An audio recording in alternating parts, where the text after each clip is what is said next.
یہ آپ نے چیف منسٹر کے بارے میں کہا کہ وہ 9 مئی میں کور کمانڈر ہاؤس اٹیک پہ، اور آپ نے اس کا ذکر کیا کہ وہ 26 نومبر میں بھی ان کی فوٹیجز جو ہے وہ زمان پارک والے اس پہ تھی.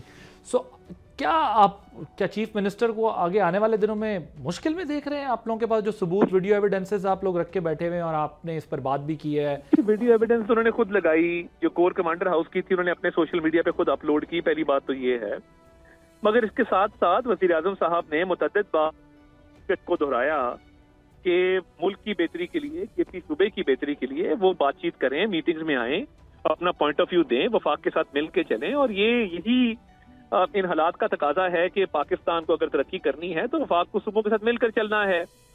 مگر پھر بھی کوئی ایسا جرم جو کسی شخص نے سرزد کیا ہو، وہ اس کے عہدے کی وجہ سے وہ بری ذمہ تو نہیں ہو جاتا. اور obviously تمام لوگوں پہ یہ کیسز ہیں تو ان کو کہیں نہ کہیں اس بات کا جواب دہ ہونا پڑے گا. There is no authority without accountability. ہم سب جواب دہ ہیں عوام کی عدالت میں، اللہ تعالیٰ کی عدالت میں.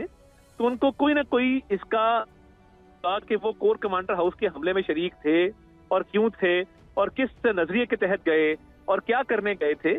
اور بطور وزیر اعلیٰ وہ اس چیز سے جو ہے وہ بری ذمہ نہیں ہو سکتے، منہ نہیں چھپا سکتے. سبسکرائب کریں اور بیل دبائیں تاکہ کوئی خبر رہ نہ جائے.